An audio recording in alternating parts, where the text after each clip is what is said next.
बरेली में इमाम अहले सुन्नत फाजिल बरेलवी ने ये किराए के पालकी वालों को बुलाया। उसमें 3 लोग थे या 4 लोग थे या जितने भी थे, पालकी उठाने वालों ने किराया तय किया, उठा लिया। थोड़ी देर के बाद आला हज़रत फाजिल बरेलवी रज़ी अल्लाह ताला अन्हु कहने लगे, रोक दो रोक दो। रोका गया, उतर गए, कहा कि तुम में से कोई सैयद ज़्यादा है? तो लोगों ने कहा, मियाँ तुम्हें तो किराए से मतलब है, किराया दो और चलो आगे। आला हज़रत ने कहा, हरगिज़ नहीं, मेरा ये शीवा नहीं है कि किसी सैयदज़ादे पर मैं सवार हो जाऊं। उन पालकी उठाने वालों में एक सैयदज़ादा था।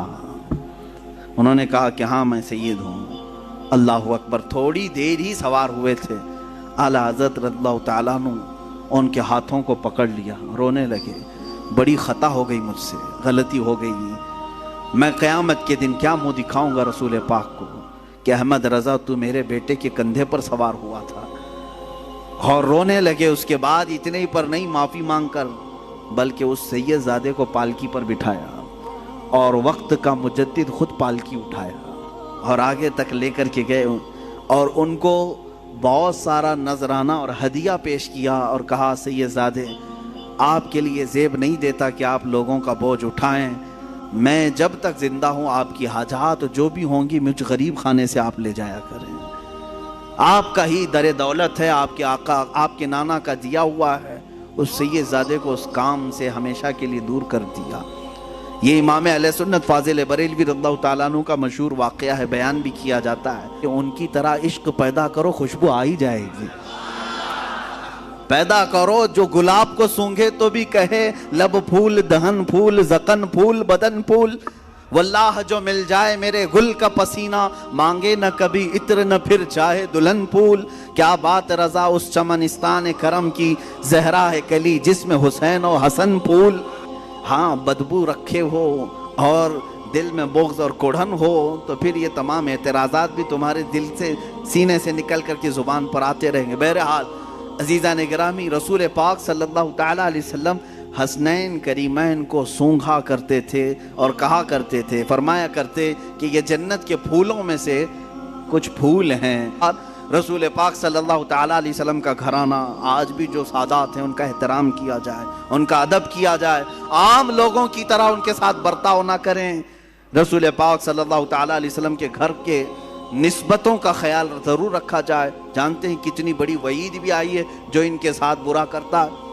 एक खातून, बड़ी किताबों में लिखा हुआ, एक खातून जो रसूल पाक सल्लल्लाहु अलैहि वसल्लम के ख़ानदान से थी, वो बड़ी परेशान हो गई। उनके शोहर का इंतकाल हो गया, बच्चों को लेकर के, छोटी छोटी बच्चियां थीं। एक शहर में आई, शहर में एक बहुत बड़े रईस थे, वो मुसलमान, उसके घर आई, उससे कहा कि मैंने अपनी बच्चियों को मस्जिद में ठहराया है और मैं रसूल पाक सल्लल्लाहु अलैहि वसल्लम के ख़ानदान से हूँ, मैं हुजूर की आल में से हूँ, मेरी कुछ मदद कर दो मेरी बच्चियों के लिए। उस रईस ज़ादे ने, उस अमीर ज़ादे ने कहा, अच्छा अब मांगने का तरीका ऐसा भी आ गया, तुम अगर आले रसूल हो तो कोई सबूत दे दो, कोई प्रूफ दे दो। तुम हुजूर की आल में से कहती हो अपने आप को, क्या सबूत है तुम्हारे पास? वो खातून वहाँ से चली गई, उसके पास से मदद की कोई उम्मीद नहीं थी तो चली गई। उसी वक्त वो शाम में गुजर रही थी, भूख की शिद्दत थी। एक ऐसे बूढ़े शख्स को देखा जिसके इर्द गिर्द बहुत सारे लोग जमा थे। पूछा कौन है?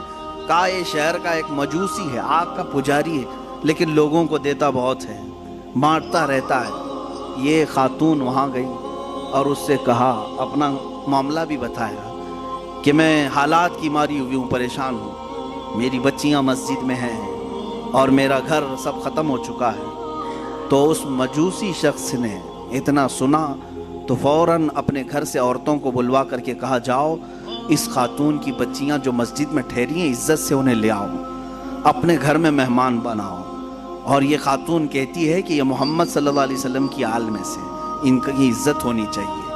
वो था मुसलमान नहीं था, इज़्ज़त किया, घर में ठहराया और खातून को अपने घर मेहमान बनाया, उनकी खातिर तवाज़ो की। अब सुने, रात हो गई, रात के वक्त ये जो रईस ज़ादा था, अमीर ज़ादा था, जो मुसलमान था, उसने ख्वाब में देखा क़यामत का मंजर कायम है, हिसाब किताब हो रहा है, اور اسی وقت رسول پاک صلی اللہ علیہ وسلم تشریف لائے. تو یہ رئیس زادہ فوراً حضور کی بارگاہ میں حاضر ہوا کہ آقا میری شفاعت فرمائیں. حضور پاک صلی اللہ علیہ وسلم نے فرمایا کیوں شفاعت کی جائے؟ کہا کہ آقا میں آپ کا امتی ہوں، آپ کا چاہنے والا ہوں. میرے آقا نے فرمایا کیا ثبوت ہے تمہارے پاس؟ میرے امتی ہونے کا کیا ثبوت ہے تمہارے پاس؟ وہاں کیا پیش کرتا؟ پروف پوچھنے والے، دلیلیں پوچھنے والے. حضور پاک صلی اللہ تعالیٰ علیہ وسلم نے جب یہ ارشاد فرمایا تو وہ لاجواب ہوا اور رونے لگا کہ آقا مجھ سے آپ اعراض نہ فرمائیں، مجھ سے آپ ناراض نہ ہوں. میرے آقا صلی اللہ علیہ وسلم نے فرمایا آج میری ایک شہزادی تیرے گھر آئی تھی، تو نے اس سے اس کے نسب کا ثبوت پوچھا تھا، اس کی مدد نہیں کیا تھا.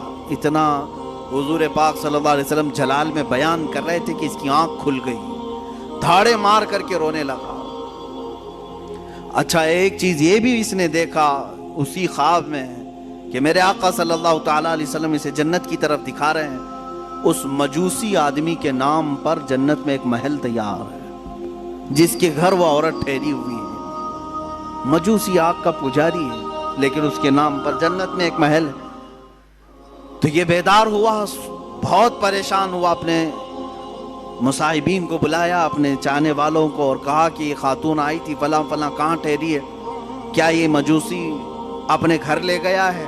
سبوں نے تحقیق کی تو پتا چلا ہاں اس مجوسی کے گھر ٹھہری. یہ دوڑا ہوا وہاں پہنچا، گیا اور اس مجوسی سے کہا کل رات جو خاتون تمہارے گھر آئی ہے برائے مہربانی اسے ہمارے گھر بھیج دو، وہ ہمارے مذہب سے ہے، ہمارے دین سے ہے، ہم اسے مہمان بنائیں گے. اس مجوسی نے کہا ایسا نہیں ہو سکتا. اس رئیس زادے نے کہا 1000 درہم میں تجھے تحفے میں دیتا ہوں، قبول کر لے. اس مجوسی نے کہا اس کا 10 گنا بھی دو تو میں اس مہمان کو تمہارے حوالے نہیں کروں گا. اس مجوسی نے اتنا اصرار کیا تو یہ پوچھنے لگا آخر اس عورت میں کیا ہے؟ کہا جو تو خواب دیکھ کر آیا ہے وہ سچ خواب دیکھ کے آیا ہے. کل جب وہ خاتون ہمارے گھر آئی، ہم رات کے وقت سوئے تھے، خواب میں رسول پاک صلی اللہ علیہ وسلم تشریف لائے. مجھے اور میرے پورے گھر والوں کو میرے آقا نے خود کلمہ پڑھایا. ہم اب مجوسی نہیں ہیں، ہم اہل ایمان میں سے ہیں. رسول پاک صلی اللہ علیہ وسلم نے ان کی آل میں سے ان کی ایک شہزادی کی عزت پر اتنا بڑا انعام دیا کہ ہمیں دائرہ ایمان میں لایا. اور پھر میرے آقا نے اشارہ کر کے بتایا کہ اے فلاں کل تو اٹھے گا تو جنت میں مولا تیرے لیے فلاں محل تیار رکھے گا. میرے آقا کی یہ بشارت میں نے سنی اور تجھے بھٹکارتے ہوئے بھی میں نے خواب میں سنا. تو نے جو دیکھا وہ سچ دیکھا ہے. عزیزان گرامی وقار وہ روتے گڑ گڑاتے واپس چلا آیا. زندگی کی کوئی اگر کمائی تھی تو اس نے سوچا کہ سب لگا کر کے حاصل کر لوں، مگر اہل بیت کا احترام نہ کرنے کی وجہ سے ساری اس کی کمائی، ساری عبادتیں ایک طرف رہ گئی اور آگ کا پجاری بازی لے گیا صرف اہل بیت کی عزت اور احترام کرنے کی وجہ سے. آج میں اس واقعے سے اتنا ضرور عرض کروں گا کہ اہل بیت میں سے جو کوئی بھی ہوں وہ اگر خستہ حال نظر آتے ہیں، اگر پٹے پرانے کپڑوں میں ہیں، وہ حالات اور گردش حالات کے پیش نظر ان کی کمائی اور ان کے فلاں چیزوں پر اگر کوئی اثر پڑ بھی گیا ہو تو میرے عزیزو ہرگز یہ مت سمجھنا کہ یہ بکھرے ہوئے لوگ ہیں، ٹوٹے ہوئے لوگ ہیں. نہیں، بلکہ رسول اللہ سے اگر ان کا رشتہ ہے تو وہ ہمارے سروں کے تاج ہیں. وہ چاہے جس کونے میں بیٹھے ہوں، یہ ضروری نہیں کہ سید ہو تو بہت اعلیٰ قسم کے محل میں رہتا ہو، بہت اعلیٰ قسم کے لباس پہنتا ہو، بہت اعلیٰ قسم کی گاڑیوں میں چلتا ہو. ضروری نہیں. کبھی سید زیادہ غریب بھی ہو سکتا ہے، وہ فقر و فاقہ کو پسند کرنے والا سید زیادہ بھی ہو سکتا ہے.